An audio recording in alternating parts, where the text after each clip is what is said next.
It's the end of an era. All the parties, the stories. I'm gonna miss your smell.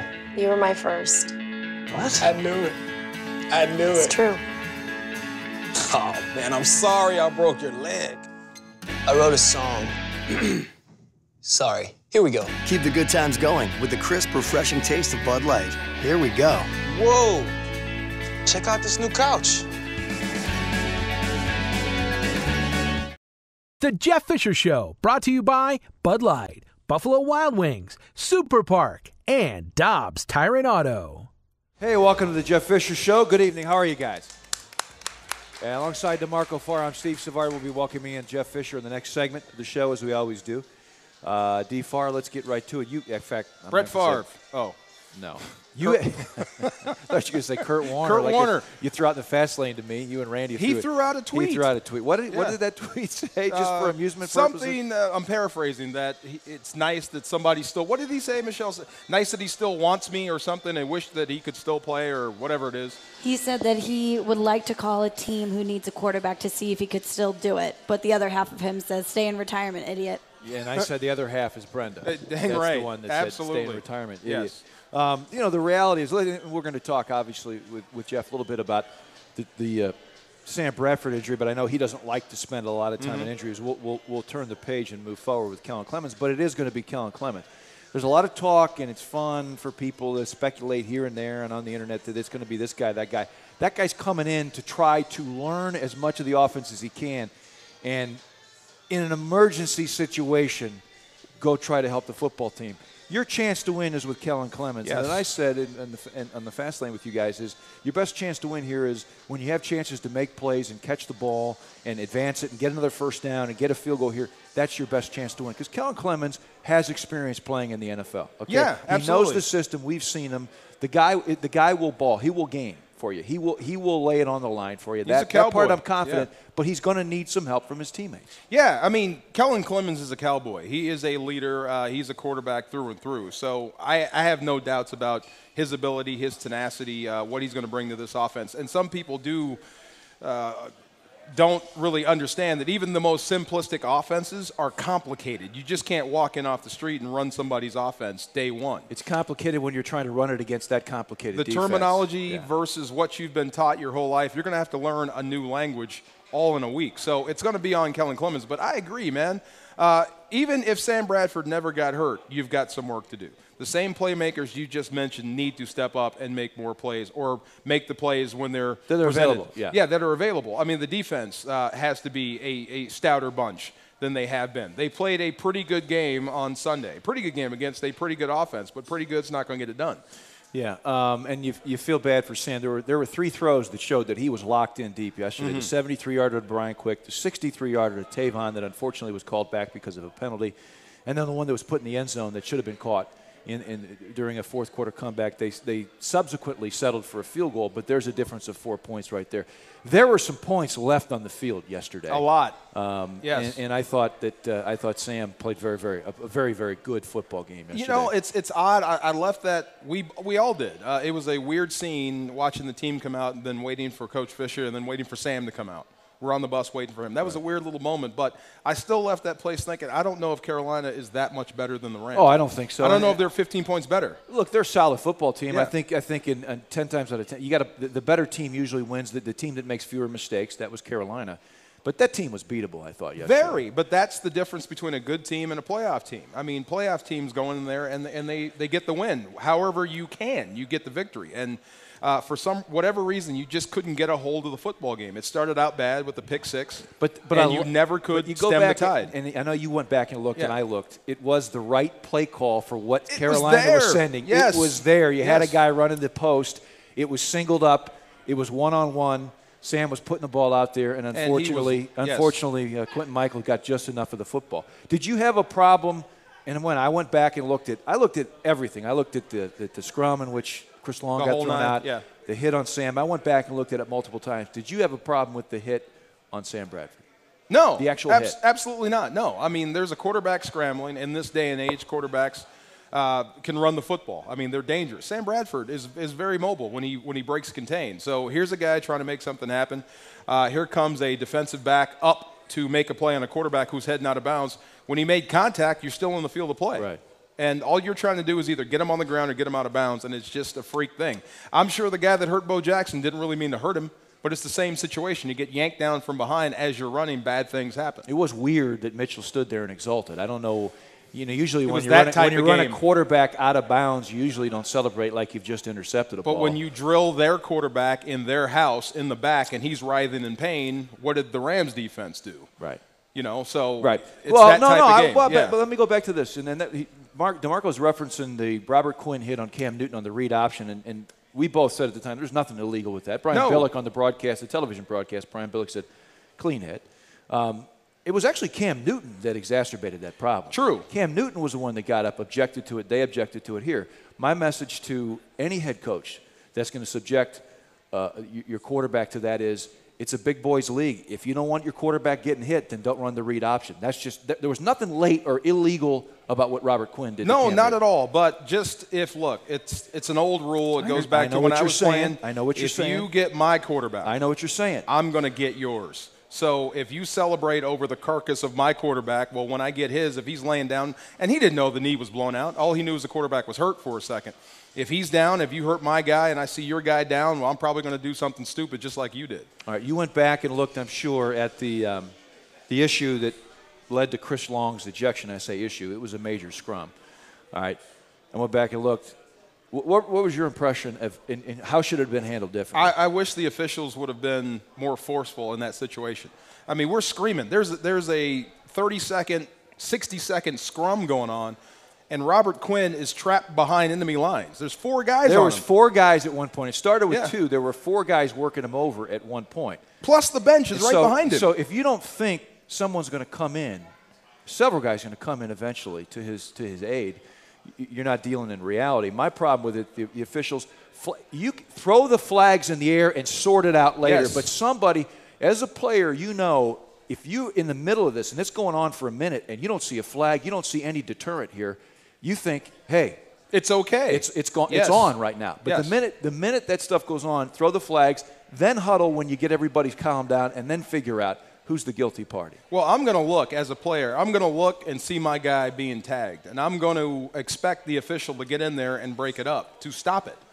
The NFL put in rules that if you even come close to a fight, leave the bench, or go into an area where 2 guys are fighting, you're subject to fine. So that's been a rule since I was a player. So you see guys, when 2 guys fight, guys will leave the screen immediately. They don't want to get fined. So there's a situation where you got 4 guys on one. The officials aren't doing anything. Well, what's Chris Long supposed to do? Well, stand there and let Robert Quinn take a beating when no one's stopping it? No. You have to try to do something. He is your teammate. Right. At that point. But Chris would even tell you throwing a punch in the middle of all that is going to get you ejected every No doubt. He got caught. It's a shame that he had to spend, the second half or most of the game in the locker room. But at that situation, as much as I'd like to blame Quinn, blame the Panthers, blame Chris Long, I blame those guys down there. I blame the officials. You could have gotten control of that with flags early. Yeah, I think the flags needed to come out early. I think that was the problem. That was the mistake. Despite all the – you got a tweet for me? Oh, no. We'll get to those in a minute. I bet you want to get – you had a hot tweet there. Somebody had something that we had to get on the first segment. We'll take your phone calls. As we always do, we'll take your tweets, all that good stuff. And I respect Steve Smith up until he talks about punching a guy on the street. He's right. If Janoris Jenkins crossed the line and talked about his family, then I would be upset too. But you leave it on the field, period. This isn't a gang fight. This is the National Football League. Football at its highest level. Be professional. Yeah. All right, well, we'll take a break. When we come back, we will take phone calls. 969-0101, 369-0101, Illinois. Oh, close. I'm sorry. Well, if you don't put it in front of me, it's 399-0101 in Illinois. I think I'd know that after this. But 969-0101 in Missouri. We'll also, you can text us at 65780 or tweet us at Rams Radio with the hashtag Fisher Show. We'll welcome in the head coach of the Rams when we come back. This is the Jeff Fisher Show on 101 ESPN and the St. Louis Rams Radio Network. It's the end of an era. All the parties, the stories. I'm going to miss your smell. You were my first. What? I knew it. I knew It's true. Oh, man, I'm sorry I broke your leg. I wrote a song. Sorry. Here we go. Keep the good times going with the crisp, refreshing taste of Bud Light. Here we go. Whoa. Check out this new couch. Welcome back to the Jeff Fisher Show here at Buffalo Wild Wings in Creve Coeur. Welcome in the head coach. Jeff, good evening. How you guys doing? We're good. Good. We're good. We're good. What was your message to your football team today, just in general terms? Well, we address, both issues. Obviously, Sam's injury and the game. Actually, 3 issues, as a matter of fact. We talked about Monday night and what we needed to get through. It was okay to be disappointed in Sam's loss, but guess what? We have to move on. And I personally am disappointed for Sam. We all are because of the way he was playing and what he means to this team. But, this is give them hell with Kel week. How you like that? I like that. I like it. I like it. That's what I told him. I like it. Did you get a good response from Yeah, they did. from the They boys? liked it. Yeah, they and did. from Kel. Oh yeah, Kel liked it too. Yeah, and really, will happen here eventually. They're just going to trade places. The difference is Sam can't be the playing backup, but he's going to be the support that Kel was for him while he was playing because they're really close. And I'm kind of excited to see Kel play after a normal week's preparation and a whole game plan thing. And, we'll change some things for him and just cut him loose. As far as the hit, nothing dirty about it, just 2 guys playing football. Yeah, I don't think so. If you declare yourself out of bounds and slow down, and then there's a hit late or, then it's one thing. But I don't think the hit was the issue. I think it was a real freak injury, the way his knee kind of planted, even with the brace on. What I didn't like was his player's reaction after, even after Harvey tried to escort him off the bench area. Now, what I don't know, and I can't speak for him, but I got to believe that he didn't know that Sam was hurt. I couldn't imagine somebody in the NFL reacting that way, knowing that you'd hurt somebody like that. But that said, it's still a strange reaction if you run a quarterback out of bounds and he's running parallel to have that kind of reaction. But yeah. What I didn't realize about it is that you get caught up in the broadcast, can't see everything. I went back and watched today. Is that Harvey actually, before he really exploded, he tried to defuse the situation and get the guy off the bench, off the sideline. He wanted to get him off the bench here and get him away. Yeah. And then he did it again. And then he did it again, Yeah. and that's when Harvey kind of lost it. It was prolonged, and I don't blame Harvey. Yeah. Honestly, I don't. Moving forward with Kellen, what do you like about Kellen? What are the qualities that Kellen possesses that gives you confidence? Well, really great huddle presence, command. As he's in the play calling process, can make reminders. Hey, remember if this has happened, as the guys are going the line of scrimmage and things like that. For some of the young guys, that's helpful. But he has a great command of the offense. He understands it. He's been in it for quite a while now. I said he reminds me of a cowboy. The guy wants it. Is there anything you can't do with him that you were doing with Sam? No. We'll make all the throws, everything. I mean, he's a little shorter than Sam. He doesn't have the height, and so he doesn't have the vision downfield. But what Kel does well is he moves. He moves into the throwing lanes, and typically he doesn't. If he doesn't see it, he'll anticipate things, but if he doesn't see it, he's not going to hit somebody in the chest with it. And getting to here for him, he had to compete for his job going into this year and won out. Yes. Yeah, I mean, we thought Austin was going to, obviously step up, and it didn't happen. Kel, I think, not necessarily because of what happened in the preseason, because that's hard. It's hard. That's not fair because he's playing in the fourth quarter with guys that have gone back to school. And right. So, but he did. I mean, he did it. He won the job in practice, just knowing what to do. Well, we saw him in 4 games late in 2011, and we've seen him in the 2 preseason games. The thing that impresses me is that when things break down, he remains calm. Yes. He doesn't just look to turtle and get down. He tries to make a play, and we saw it in the preseason this year, and then last year I saw it, is that he can step up and find a guy and get the ball out, whereas a lot of guys are just thinking about survival at that point. He's trying to find something positive out of the play. Yeah, he's a tough guy. He'll extend plays, what you're saying. He'll extend them and with his legs and make things happen. I didn't say extend. That's what I meant. Yeah. Thank you for – that's what I meant. All right, so in general terms, all right, game gets off to a bad start, the worst possible start. It's funny, an inch or two the other way, and maybe you guys are in the end zone on that play. You had the right play dialed up. Yeah, but let me go further in the game in that third quarter when Sam throws a 73-yard pass to Brian Quick, right? Mm-hmm. Exact same play as the play we opened with. Brian was behind the corner. They cut Chris on the deep over, and the difference is Zach, it's the first play of the game, and he sits a little light, and Quentin gets his hand on the ball. The next time we call it, in the 73-yard completion, it's the linebacker that's rushing. He squares him up and pushes him right by Sam. Sam makes a great throw. So, yeah, a game of inches. Inches, literally. We may have had two of those. Yeah, it's interesting the way things can unfold. And the other thing that you guys came back in the fourth quarter after that, there was a nice sequence there. You had the goal line stand. All right, forced them to kick 3 points. That preserved 4 for you. Then you go out, 3-play, 80-yard drive. You're in the end zone. At that point, it's a one-possession game. You fought your way back. And then the game seemed to turn on that drive that Carolina punched into the touchdown. That was to me, that was the key play of the drive. That was the key drive. Yeah, there was 5:22 left. And we had just scored. We're down by 8. We had just gone 3 plays. The worst thing for Carolina's standpoint that could have happened to them at that time, after they had got the field goal, was to give up a quick score, and we went bang, bang, bang, and we're in the end zone. So now it shifted, and then we couldn't. They made plays. Give them credit. They made plays, and that next drive was probably the difference maker in the drive. We were trying to see what did they do differently on that drive. Were they running different plays, different things? There was, we handled the run pretty well.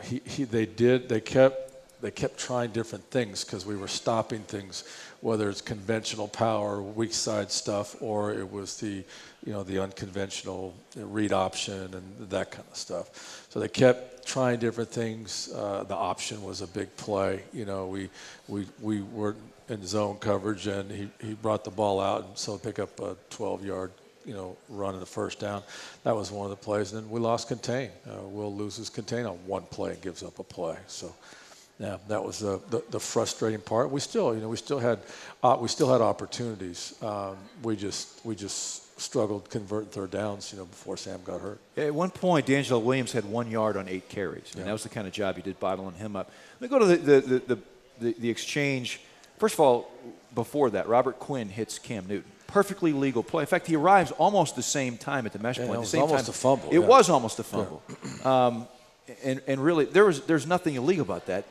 We're talking about the fact that if you're going to expose your quarterback to those hits, those are some hits you're going to have to live with in the National Football League. There was no call there, right? Nor there should there have been. So he's out a couple plays. Derek comes in. It's 3rd and 4. And they call us for being offsides. Do you guys see the replay? I've not seen on that play, no. Okay, that's when 3 of us jump. When Kendall jumps, and Chris jumps, and everything, they're all pointing. And they talk the guy out of the flag. That's right. They call us for being offsides, and the guard is backing out. He has to stop himself or he falls over backwards. And they called us for being offside. So that set him off. And then the next play, the first down play, there's a little retaliation on their behalf against Robert. Yeah, there were 2 or 3 or 4 guys working him over before anybody else arrived, and Robert was not being the aggressor there. Right, and Robert, all he was doing was what was within the rules, and he was trying to break up, the handoff. Sure. Yeah. So, and after the game yesterday, you said, look, you were supportive of the officials and all that. DeMarco, our point was, and we were talking earlier in the show, is that if you throw the flags up early, that's kind of a warning. You can settle it later and figure out who. But if you throw the flags early, you let them know it's kind of a deterrent, because now you let them know you're being watched. Next guy in might be banged. Offset early is what you need to do. Yeah, and they didn't. His response. Now, Bill's outstanding referee. Right. His response to me was, "Hey, look, we had it settled down. We had it under control, and then Chris threw a punch." And I said, "Not from where I was sitting. That's just me." We were right over top of it. There was nothing settled. In fact, it's been a long time. I don't remember something being unsettled as long as that went on. That felt like a full minute. And how many guys left the sideline and entered a fight area from their bench. You can get fined for that. Yes, you can. Yeah, that part I didn't see, but I was astounded that no flags came out until Chris threw the punch. Right. And Chris knows that he you knows can't right do from that. wrong. Yeah, and he understands that.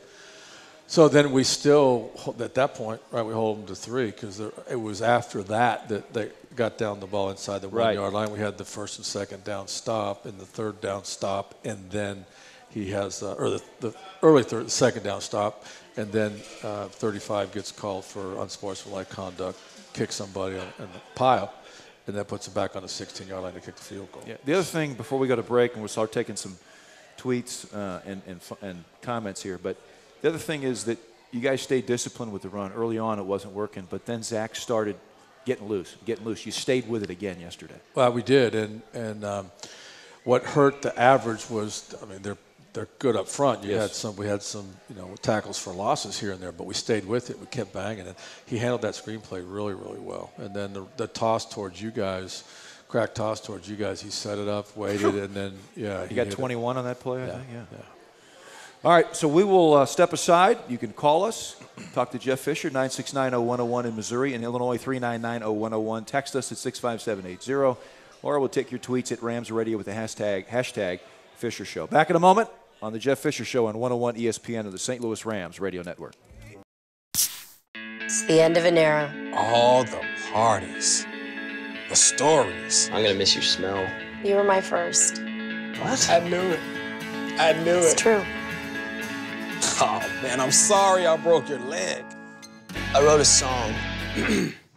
Sorry. Here we go. Keep the good times going with the crisp, refreshing taste of Bud Light.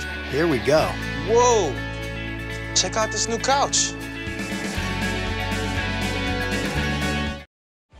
Welcome back to the Jeff Fisher Show, where we've talked about Kellen Clemens now stepping in as the starter. Now you're looking for a backup, so you're going to work out some quarterbacks. That's correct. So Mike tweets us and wants to know, what are you looking for specifically in these quarterback tryouts? Well, first off, we haven't really gone public as to whom we're going to work out. We're still going through that process, and particularly because that's a competitive issue, right? Because Chicago had an injury at the quarterback. So if we're saying we're going to bring someone in, that you want to get at that. So we will probably by midday Wednesday we will have at least one, maybe 2 quarterbacks on our roster. So what we're looking for in the quarterback is somebody that's athletic enough to extend plays, preferably somebody that's played in games, played in the NFL, and someone that can learn quick, that we can put emergency package together for Monday night. And then we'll expand on that. So, all right, let's take our phone call here from Isaac from Maplewood. Isaac, good evening. You're on with Jeff Fisher. Hey, how you doing? Good, Isaac. How are you? Pretty good. How's it going? What's your question? What's on your mind, buddy?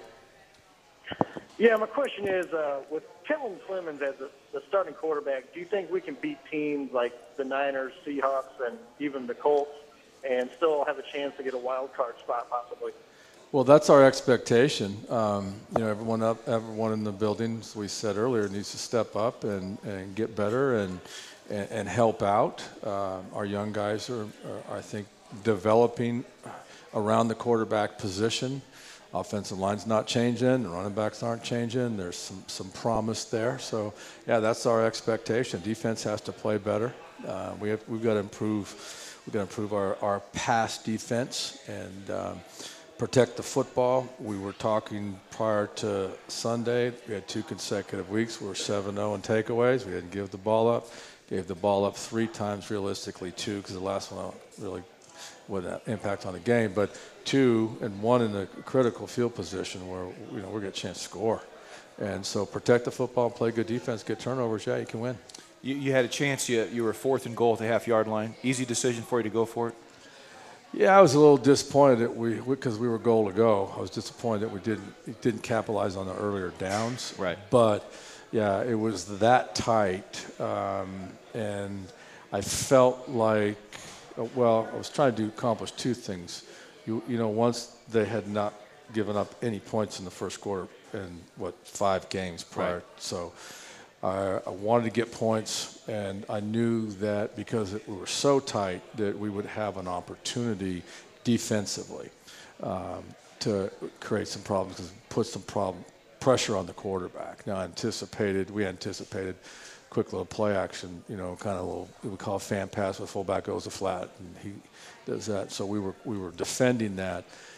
The great play started by Brock. 90. My God. Just Oh, my goodness. ragdolled the center. Oh, and my goodness. That flattened out the back, and we made the play. So then what happens after safeties is that, you get a decent punt, and we got a returner. I always set the returner back on the 20-yard line. That's 60 yards. That's a 45-yard net punt. You got hang time, and they're running a long way. You're going to get good field position, and then you're going to capitalize. And since it's a two-score event starting with the safety, that punt was awful, and it landed short, and it bounced through off our timing, and we did end up with very good field position. But I would do it again. I think Shoddy would tell you, and I would tell you, that we probably changed the play call selection.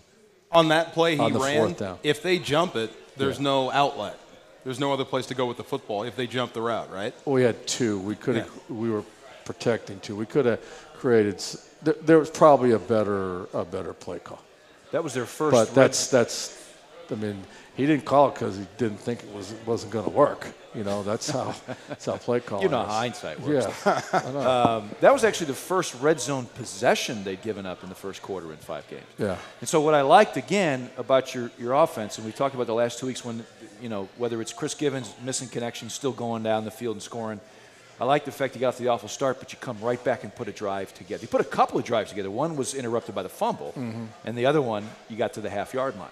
So it's not like you hang your heads and say, whoa, woe is us. You go back to work, and I think that's encouraging. Well, that's why we came away from it saying, if you look at the big picture, the body of work, I think we improved in this game. Now, catch the touchdown pass.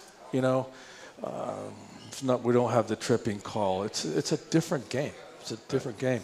That's a team I mentioned. That's a 10-win team. Not to put pressure on Ron Rivera, but talent-wise, that's a 10-win team at least. Here's a text. I want to know, where would you rank your defensive front 7 among all the NFL 7s you've coached? The ones you've had. Oh, the ones I've had. This Yes. one's climbing up charts fast. Getting better. Charts fast. Yes. These Rob Quinn. I mean, those guys up front. All of them. All 7 of them. Well, that's the nice rocking. Huh? Your depth. It's the nice depth. You don't when you send William and Eugene on the edge, you don't get a drop. You don't get much of a drop off. In fact, we talk about Brockers making that play. Eugene, stout as heck. That's a big man trying to get out of the end zone.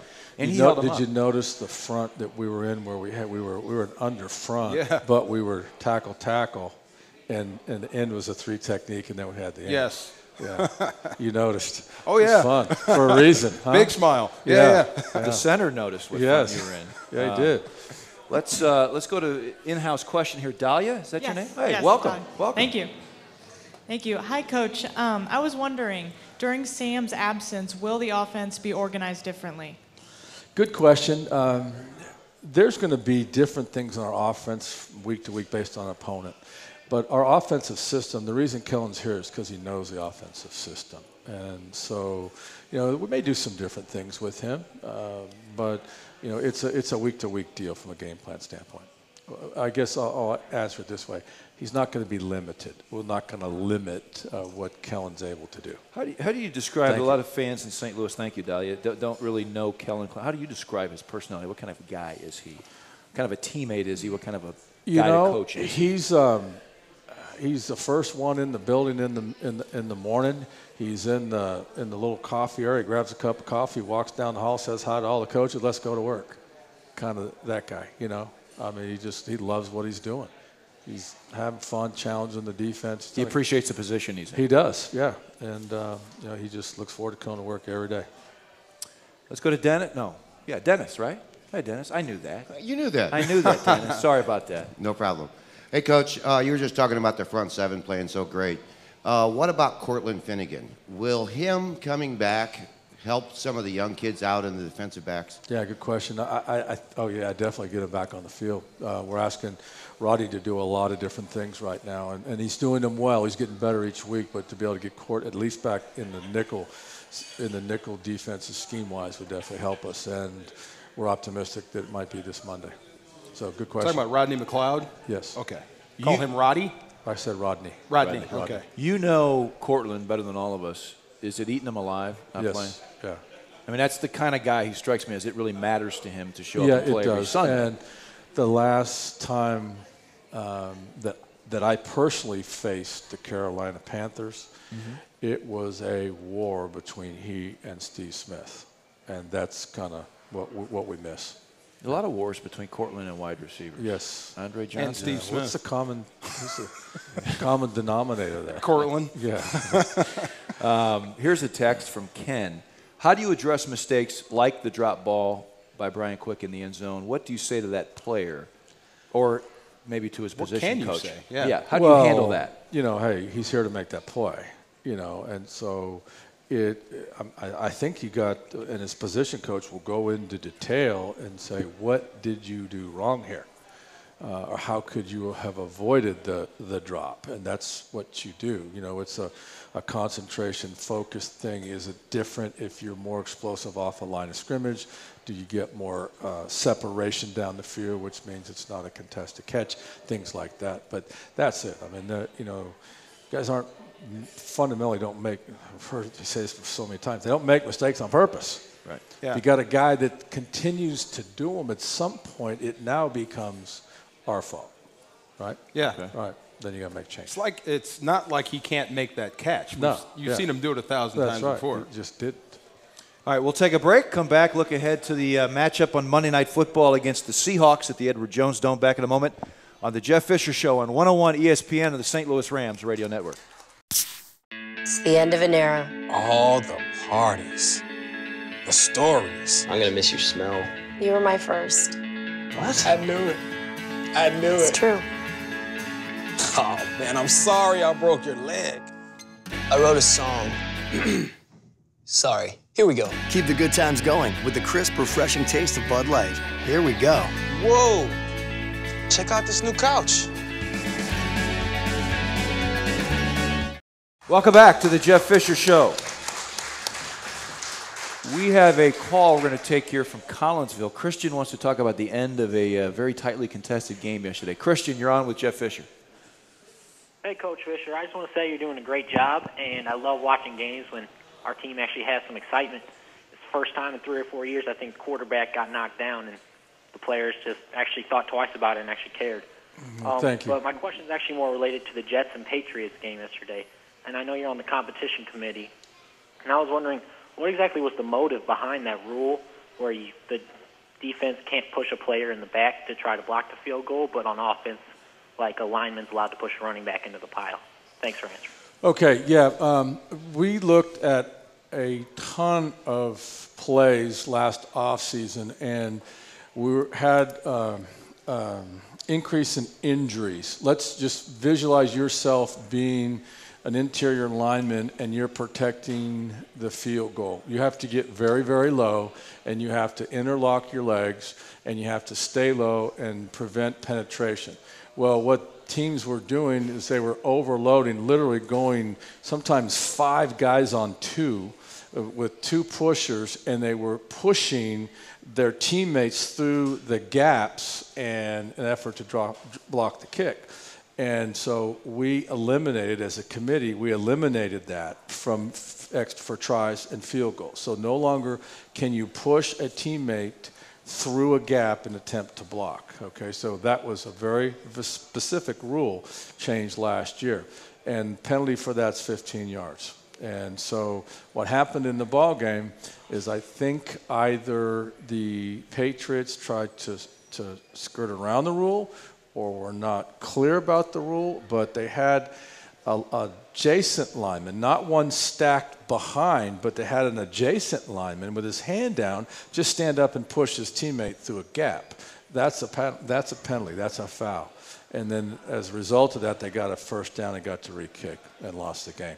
And I think Coach Belichick came out and took responsibility for it, said it was his fault. The player actually spoke up last night, but Coach took responsibility for it. And it is. I mean, it's a rule. And there were injuries. And believe me, you don't want to get you have your offensive line to the point where, oh, man, we scored another touchdown. Now we got to kick another extra point. Right. And it was getting to that. Yeah. Right. I mean, they just don't want to go out there. So now what's happening is teams will adjust, and now you try to find the weaknesses and find different ways of blocking. We got our hand on an extra point yesterday. And we've had our hands on, remember in the preseason we blocked a couple, and we're close. We've got guys that are starting to figure out how to do it. But Janoris has been close a bunch. Yeah, he's so close yesterday too. On the one after the penalty, right? That would have been a huge turnaround for us. Now, you've also set up some rules here to protect the snapper as well. Yes, yeah, and they don't get drilled right now. No. In addition to that, either whether it's punt or extra point or field goal, no defensive player can line up within the framework of the snapper. Okay, your pads, your outside of your pad or your body has to be clearly in the gap. You cannot be lined up over him. Now, you can hit him, but you can't line up over him. And the thought there is to allow him to protect himself. Right. Allow him to get his head up and protect himself and so on and so forth. Well, that I've never done. I've never hit a long snapper. But on PATs, you're right. That wasn't about blocking the PAT. That was about punishing that guy in front of him. That's right. Yeah, because it's a free shot. Yeah, it is. And there were a number of them over the years prior to the rule change. They were very, very lucky that they didn't have some neck issues. How much time does it consume, you being on the competition committee? When do you meet? When is the input? And it's primarily, it's all the off season, right? Yeah. Well, we'll have conference calls during the season. We've had 2 or 3 already. We'll have a couple more regarding different things that are taking place. But it is off season. It starts at the combine. We'll put a week's worth of time prior to the combine in there in meetings, and then we will then reunite for another 10 days before the owners' meetings. So it's a couple weeks, 2.5 weeks.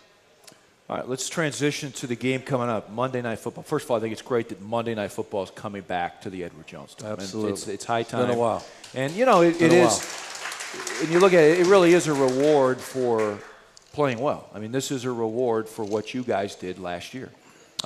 When this team has won 2 games, 1 game in the past, you don't get a Monday Night Football game.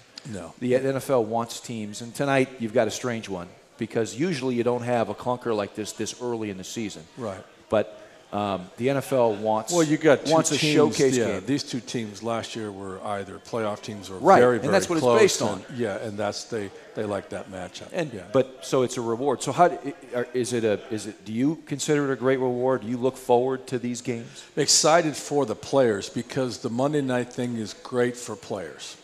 Coaches don't like Monday night games because we have a short week. You're out of your routine. Yeah, wake up Tuesday and all of a sudden it feels like a Monday, but no, it's Tuesday. It's a short week, especially if you're traveling. But players like it. It's great. It's exciting.